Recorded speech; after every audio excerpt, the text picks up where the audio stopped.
पढ़ने से पास नहीं होती है, परीक्षा पास होती है रणनीति से।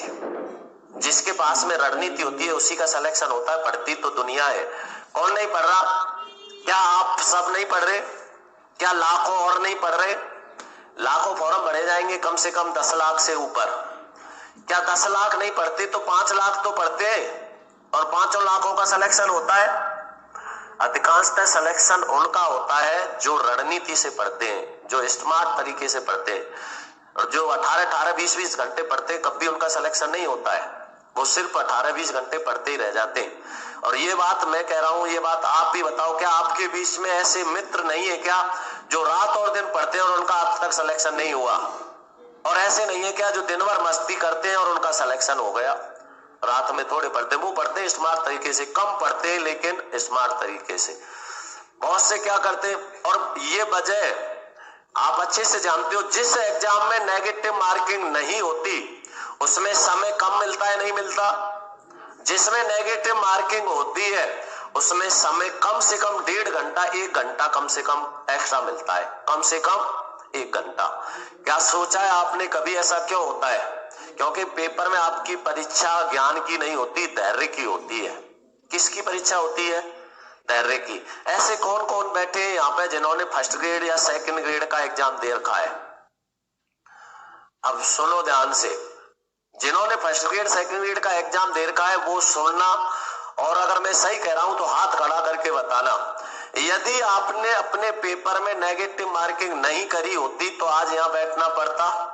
नेगेटिव मार्किंग को अगर हटा दिया जाए तो आज आपका सिलेक्शन हो गया होता, नहीं हो गया होता? सही बात है, नहीं है? सिर्फ नेगेटिव मार्किंग की वजह से सिलेक्शन रुकता है। और पेपर में अधिकांशतः वो प्रश्न गलत होते हैं जो सरल होते हैं। कठिन प्रश्नों में कई बार तुक्का मार आते हो तो आप घर आके देखते हो तो सही निकल जाता है, लेकिन सरल प्रश्न पेपर में सबसे ज्यादा गलत होते हैं। इसी वजह से क्या किया जाता है, जो पेपर होता है जिसमें नेगेटिव मार्किंग होती है उसमें समय दिया जाता है कम से कम 1 घंटा एक्स्ट्रा, कम से कम 1 घंटा समय देते, नहीं बचता क्या? और 1 घंटा बचा, मान लो आपने एक बार में कोई पेपर हल किया, आप 70% पेपर को एक बार में हल कर देते हो। और मैथ आप अच्छे से जानते हो मेरिट कितने पे जाती है? 70 से 80 के बीच में। कितने परसेंट पे जाती है मेरिट आपकी? 70 से 80 के बीच में ही जाती है, नहीं जाती? लड़ाई सिर्फ 5 प्रश्नों की ही होती है। जो रणनीति बना के पढ़ता है, जो रणनीति से पढ़ता है वो 70 से 75 आराम से पहुंच जाता है। और जो रट के पढ़ता है या जो 12-12, 14-14, 16-16 घंटे रात और दिन किताबों में रटता रहता है वो 70 से 65 पे आ जाता है। उसका कारण क्या होता है, ध्यान से समझना। मैं ये चीज बताता नहीं लेकिन थोड़ा सा छेड़ दिया इसलिए बता रहा हूं, समझ लेना। 1 घंटा एक्स्ट्रा टाइम इसलिए दिया जाता है कि वो वहां पर परीक्षा होती है तुम्हारे धैर्य की। और धैर्य की परीक्षा क्या होती है? जब भी आप पेपर देने जाते हो, ऐसा कौन है जो सिर्फ 1 पेन लेके जाता है? अधिकांशतः सभी 4 पेन लेके जाते हैं। और 4 पेन लेके क्यों जाते हैं कि बाय द वे एक बंद हो गया तो, दूसरा बंद हो गया तो। नेगेटिव तो तुम तब हो जाते हो जब घर से जाते हो। मैं आपको सच्चाई बता रहा हूं, मैं जितने भी एग्जाम दिए मैं कभी पेन ही लेके नहीं गया। क्यों नहीं लेके गया? कि मुझे अच्छे से पता होता है मेरे पड़ोसी के पास में 4 पेन होंगे। क्या ऐसे समय पे आपको कोई पेन की मना कर सकता है? आप मांगो मत, आप अगर उसको पता लग गया, थोड़ी सी शक्ल ऐसी बना लो रोई सी, तो वो अपने आप देगा, खुद ही दे देगा कि क्या बात है भाई साहब, मैंने यार पेन भूल गया मैं जल्दी में। अरे लो, 2 लो, 1 नहीं 2 पेन लो। तुम आपने पेन ले लिया, जैसे आप पेपर को हल करोगे, जैसे आपका पेपर एक बार में जितना हल हो गया, मान लो एक बार में आपने 70% पेपर हल कर दिया, जो प्रश्न सही होना होता है वो एक बार में ही सही हो जाता है। दोबारा ज्यादा दिमाग लगाते हैं, सही को भी काट के क्या करे आते हो, करते हो नहीं करते? ये बहुत महत्वपूर्ण बातें बता रहा हूं मैं, मेरे खुद की जीवन की बातें, अनुभव बता रहा हूं जो आपके बहुत काम आएगा, समझना। आप क्या करोगे फिर? आपने किसी से पेन लिया, एक बार में आपने 70% पेपर हल कर दिया।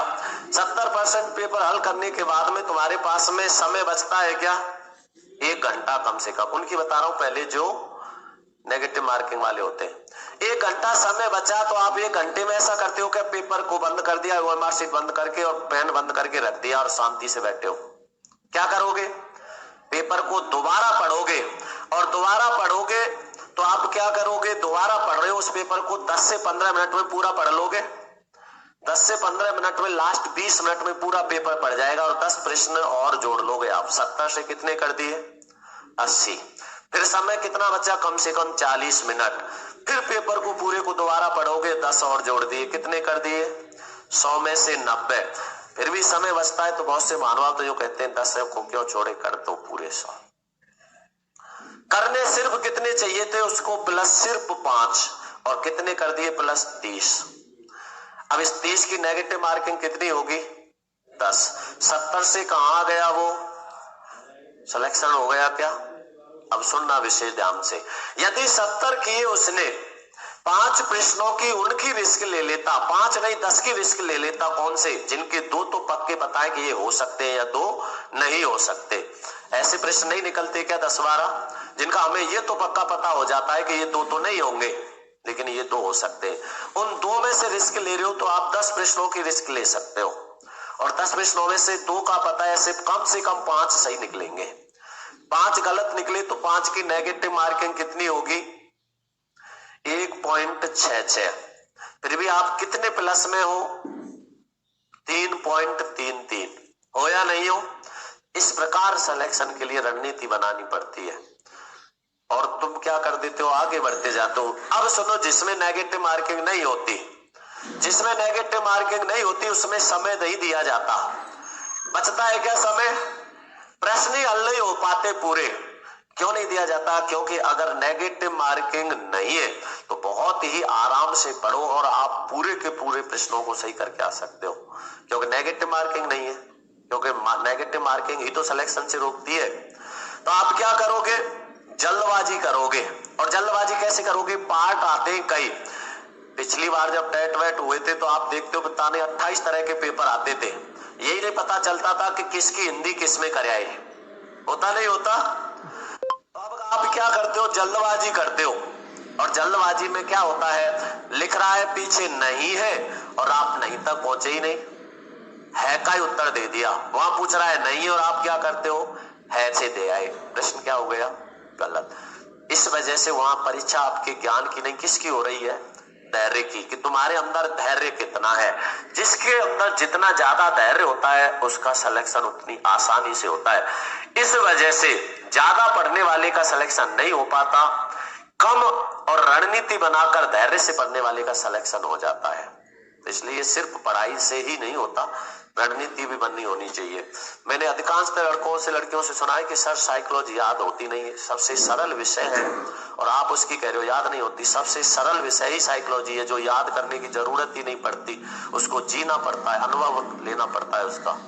मैं खुद कह रहा हूं, मुझे सबसे कठिन सब्जेक्ट लगती साइकोलॉजी थी, लेकिन जब उसको समझा सबसे सरल विषय, क्योंकि जन्म से वृद्धावस्था तक हमारे जीवन पर ही तो आधारित है।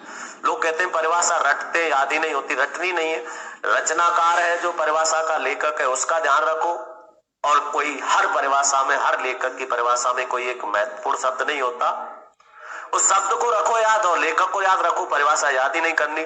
जैसे आप कहते हो मनुष्य जन्म से लेके वृद्धावस्था तक कुछ ना कुछ सीखता है, इसका मतलब क्या है? जन्म से लेके वृद्धावस्था तक कुछ ना कुछ करता है, नहीं करता? वो कुछ ना कुछ करो ही करो, मतलब ग्रो एंड करो, ऐसे समझनी पड़ती है परिभाषा। इसलिए रणनीति बना के पढ़ोगे तो